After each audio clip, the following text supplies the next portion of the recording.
Hey everyone, John Gray here, and today I want to talk to you about how beneficial it was for me to talk about my finances with the people who were around me who were really close to me, and what benefits it provided for me and for them as well. So, as everyone who's been watching this knows, and if you don't, just go back to those first couple of becoming debt free episodes that you'll be able to find on my channel. I was very open when I started this about what my debt was, how long I thought it was going to take to pay off. And I did that on purpose because I wanted people to see where I was, because I feel like money is one of the last sort of taboo topics that people don't talk about anymore. Especially with people who are close to them. It seems like the closer that you are to people, the less you talk about money. I feel like a lot of people are more willing to share, bits and pieces of their finances with complete strangers than they are with people who are close, depending on, I guess, who you are. And I didn't want it to be like that because I know that there's a lot of things that I don't know, and there's a lot of things that people who are around me don't know. So the whole point of sharing the experience is so that we can talk about it openly, because I think that's one of the reasons that people are having such a hard time with finances. I think everyone is just sort of keeping up the facade of everyone's doing great. But because we don't talk about it, we don't have to face, the fact that it's a normal thing to have debt, and that it's not something that is, beneficial to our lives. I think if we talked about it all the time and how awful it made us feel, obviously we'd be more inclined to do something about it. But because we shield it from everybody, it's very easy to not have to deal with it. So what I learned actually from sharing that with other people was that obviously I was not the only one. Everyone's sort of in debt, and as I sort of got closer to becoming debt free, a lot more of my friends sort of came to me and said, "Hey, I'd like to just sort of know what you did to do this. How can I get involved in this?" And it opened up a bigger discussion about what the particular instances were in their finances that maybe put them off track or made them be in a place now that put them off of where they wanted to be in the future. So it sort of allowed us to have a discussion about where they were now, where they wanted to be. And that wasn't a discussion that we ever had with any of my friends or family about money, because it's just sort of normal to not talk about it. Sorry, I moved over. The lighting was terrible over there.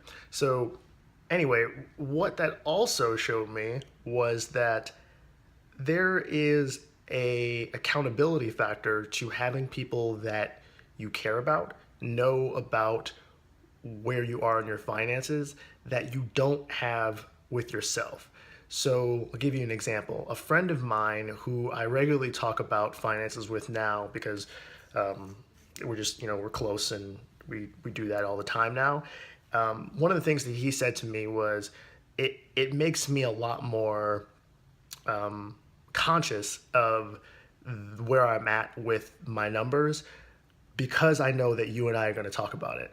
And it's pretty simple when you think about it, but it's something that we overlook because we're so used to hiding it. But having someone else that's going to call you on it, and not in a way like, "Hey, you're awful at this. This is why you're in debt. You suck." But more of a like, "Hey, that the things that you're doing right now are not going to put you in a beneficial space, and I'm telling you that because I care about you." Having someone do that on that level is, something that a lot of people are missing.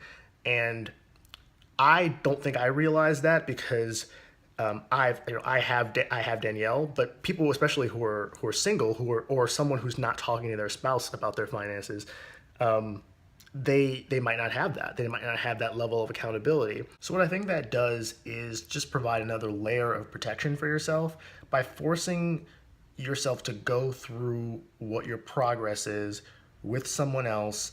And even if you're falling off, to get some maybe encouraging words or some different tips or strategies on how you should be going about handling your finances is really beneficial. Because one, you can never learn everything there is to know about finances, no matter how much research you do. So it's always going to be beneficial to at least get someone else's opinion because other people think about things differently. Now, that's not to say that every single idea you get from somebody else about finances is going to be the golden goose and the thing that you should take to heart, but it at least gives you some options outside of what you've been doing that obviously isn't working if you are off track. Two, you're more inclined to do better when you know you have someone in your corner who is pushing you towards the goal that you both have in mind. So it's just sort of a unity thing. You know, there's a power in numbers and having people all on the same team, I think.